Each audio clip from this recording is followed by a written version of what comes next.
everybody, it's Chris, Eagle Cap Outdoors. Thanks for joining back into the YouTube channel. I wanted to walk you through on how to make a hunting arrow. Hopefully a killer hunting arrow. Something like this arrow, which was a killer arrow from last year. I shot my bull at 67 yards. It was an easy shot.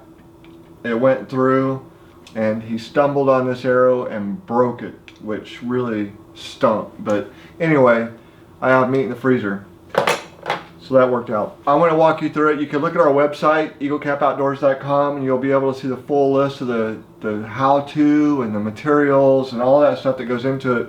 But I'm going to walk you through it real quick. So what you'll need are arrows.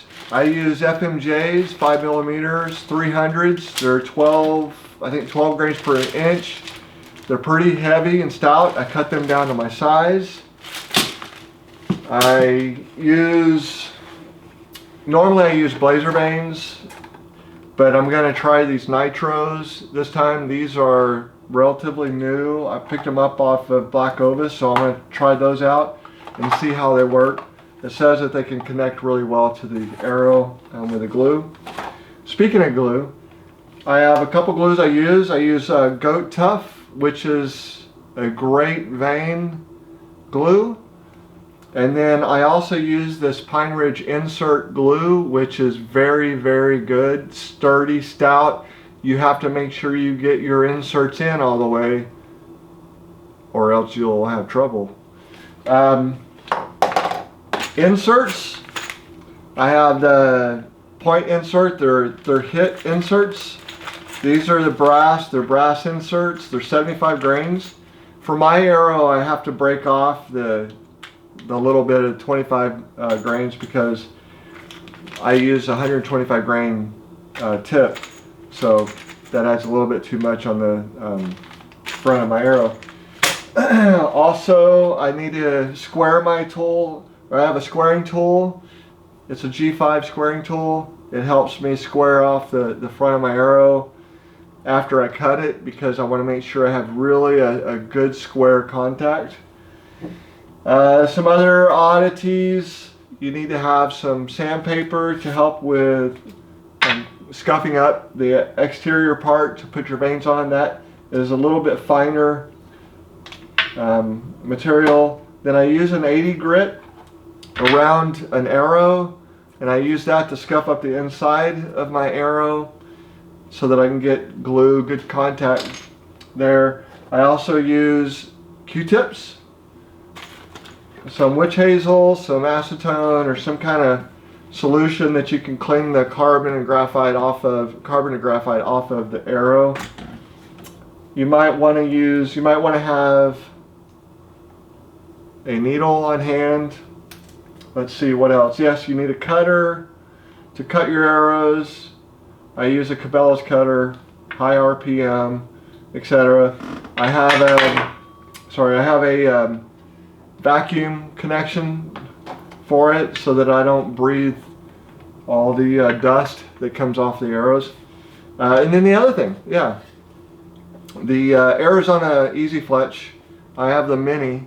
I use the mini because I use the short vanes on my arrows, so I use that. This is actually a buddy's arrow that I actually just finished. This is the last arrow for him this season, maybe. Anyway, if you become a good arrow maker, people will call you up and say, hey, can you make me a dozen arrows? I'll get all the supplies. And you say, well, you bring me the beer and I'll get the arrows done, okay? We'll get it done. So anyway, that's it. You might want paper towels on hand. Yeah, I think I walked through it all. You never know what you're going to need, but you know, it'll make a good hunting arrow. Now that I have all my supplies, everything out, gear, you name it, I've got everything I need to make my arrows. I need to figure out the size or the length of my arrows. So the way I do that is I'll nock an arrow, I'll go to full draw, and then I'll have somebody step in with a Sharpie and mark it. And where I like to mark my arrows personally is at the end of my knuckle, in that area, so that if I have a broadhead on it, I won't cut myself, which is totally possible, especially with me. So what I'm going to do is draw my bow back, have my son step in with a Sharpie, and he's going to mark it. And I will be pointing my bow towards the hillside outside of the room, so be safe. Okay, and he can step in and mark it. And then I can let it down. And that should be it. That's all I need to do, and then I can go and start cutting my arrows. Let's go ahead and do that right now. I measured an arrow with the help of an assistant, my son. You know, he marked it with a marker. And I set that up on the cutter here to the right length. I have a vacuum set up with a cutter so it can suck the dust particles out of the air during the cut, so you don't have to breathe that junk into your lungs. And then when I cut, I have it set on this base here, and then I'll roll cut it onto the cutter when it's running. So I'm roll cutting it, and there's two different ways you could do it. Sometimes if I'm not in that much of a hurry, I'll shut the motor off before pulling the arrow off. But if I have a lot of arrows to cut, I'll just make sure that I'm putting good back pressure on the arrow and I take it off, okay? So I don't make any abnormal cuts or abrasions on the end of the arrow. Then after that, I'll do a G5, I'll square the arrow. So let's go ahead and cut one, okay?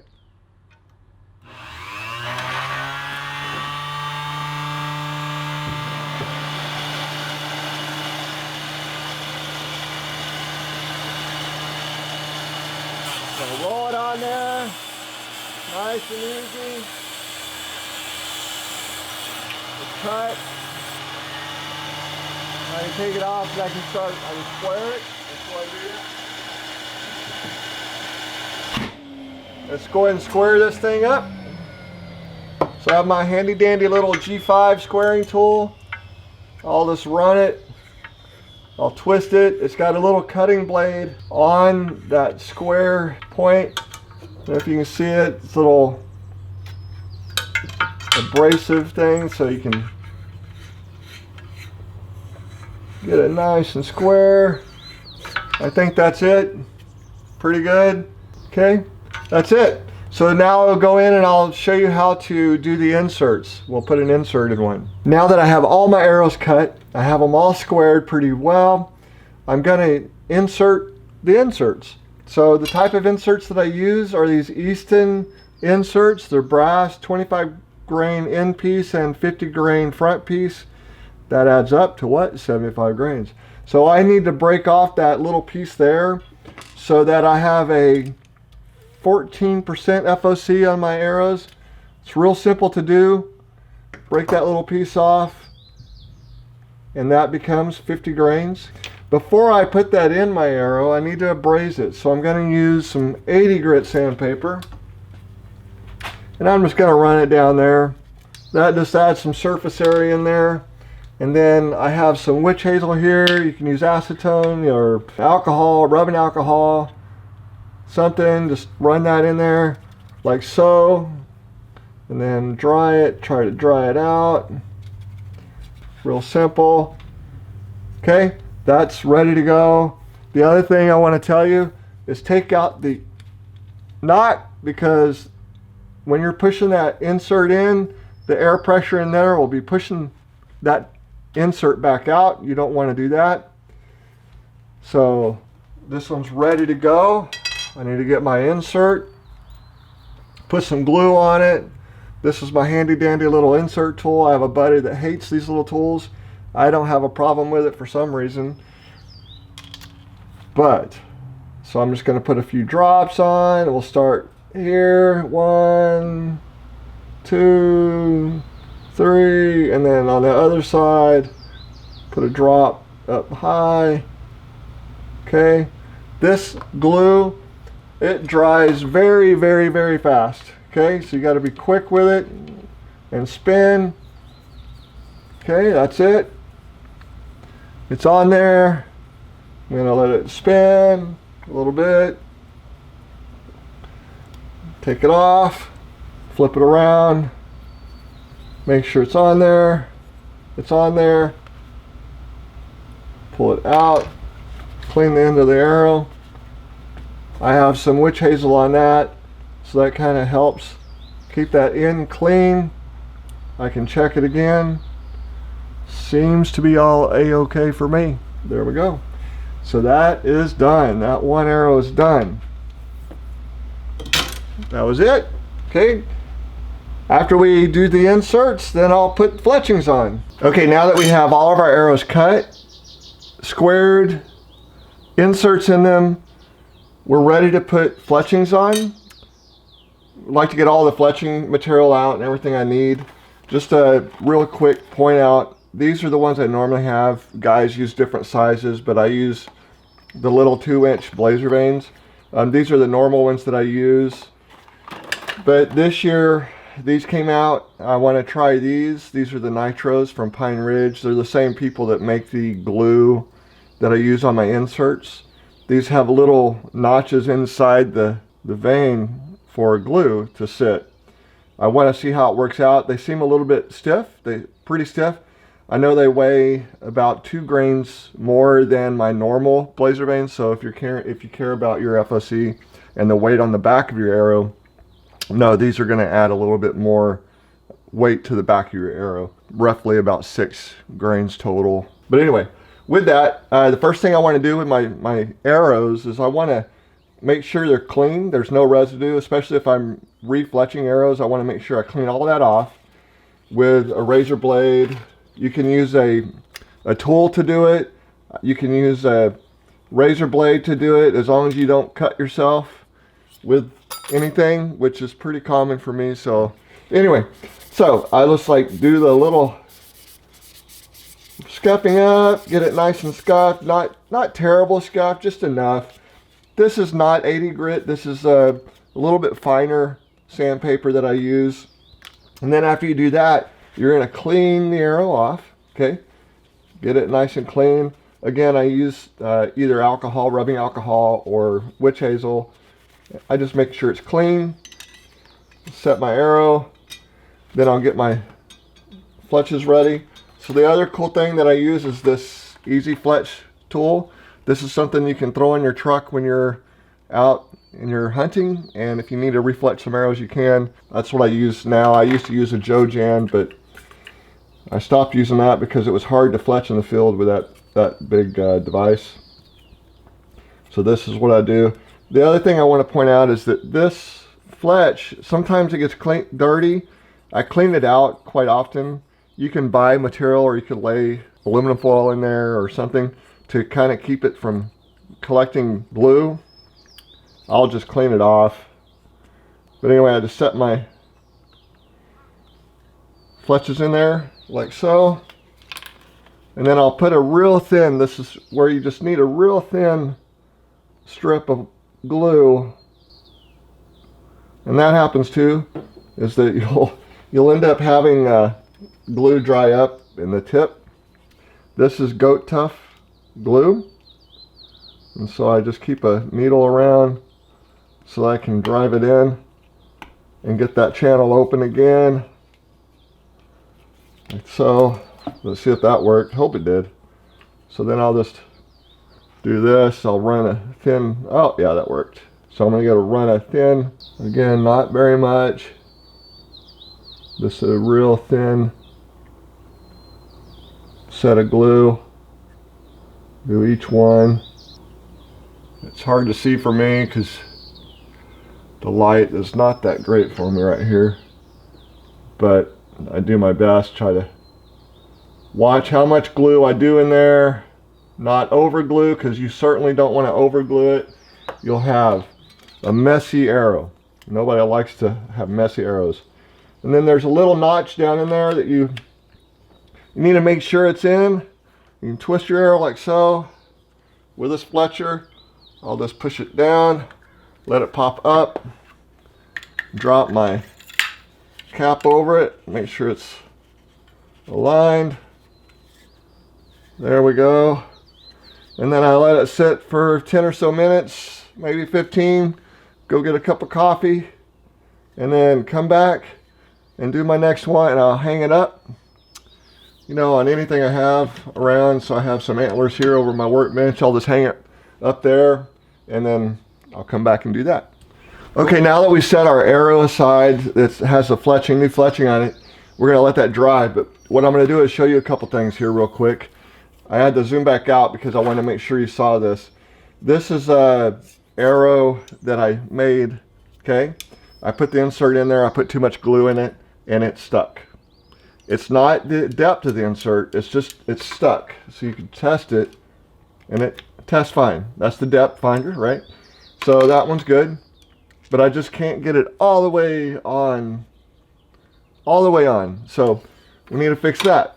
This other one is an insert didn't go in there all the way, and it's really close, but it's not quite close enough because I want to make sure I have good contact there. So let's fix that one, okay? So I'm gonna show you how to fix that one. See this with my depth checker, it's not quite in there all the way. So we're gonna fix them both, okay? Let's do that real quick. All right, so the first one I'm gonna do, or first thing I'm gonna do is I'm gonna start up my burner here. I've got a handy dandy little burner. Get a match. And let's get it started. All right. So what I'm going to do here is fix this one that it doesn't go down there all the way. So what I'm going to do is just heat it up until I feel the temperature on this arrow.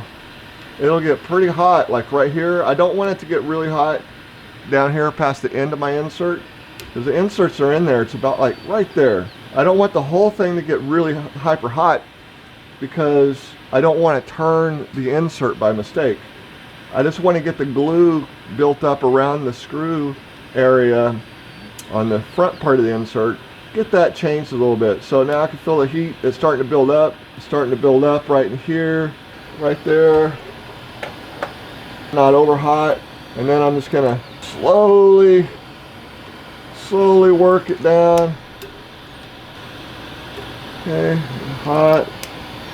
Slowly, what it's doing is getting that glue heated up a little bit so I can run the fill tip down through it. Keep spinning. Okay, it's frozen there. Let's go a little bit further. Okay, and be careful not to bend your arrow. That could cause some problems. You want to make certain that you're not gonna damage that arrow, so you don't want to put the arrow point here, the top of the arrow, in the fire. You want just the fill tip in the fire. Just the fill tip. In and out. Make sure you don't grab that fill tip. You will not have a good day. Let's see.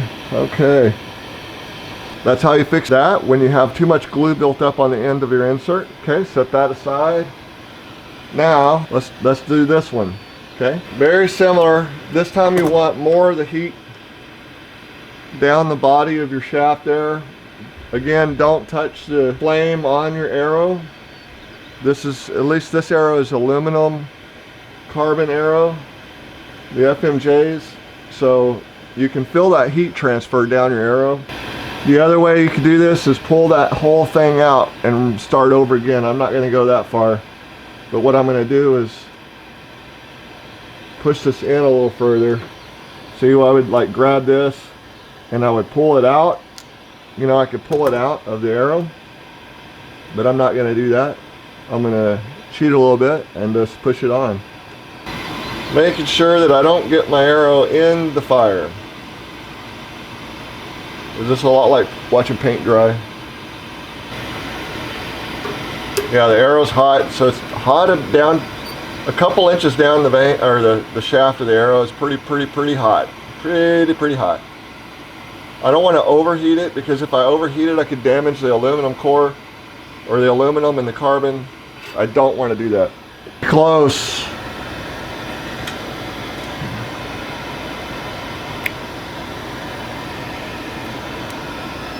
That thing is super close. I think that's going to be good enough for broadheads or anything, and if we have to adjust it, we can adjust it. My buddy is very appreciative that I do all his arrows for him just for fun. I enjoy it. So anyway, that's how you fix these. I fixed both of those arrows by just heating up the end, right? So you just heat up the end part. You don't heat up the shaft. That's the main thing you want to make sure you don't do. And yeah, that one's good. That'll work. he'll be happy. Okay, so that's how that works. Okay, now that we waited for about 15 minutes, 10 or 15, waited for the glue to set up and dry on our fletchings. Now we're going to check it out and see how it turned out. You just pull that off, do a little twist here, get these to pop out like that. Sometimes you have to pull a little bit. There might be a little glue residue on them. Like this has a little bit of glue on it. Pull it out, set that aside, inspect it. It seems like it's pretty straight. Seems good. Anyway, let's check the weight. I want to see what this weighs again, so I want to validate how much weight I'm shooting. Should be about 558 grains. That's a pretty heavy arrow, but you know what? I like that. So anyway, thanks for watching. Like, subscribe to us. Check out our website. You can get the supplies and all the products and everything you need to build your arrows. How-to information, a lot of stuff out there. So anyway, thanks for watching. Chris, Eagle Cap Outdoors. Have a good one.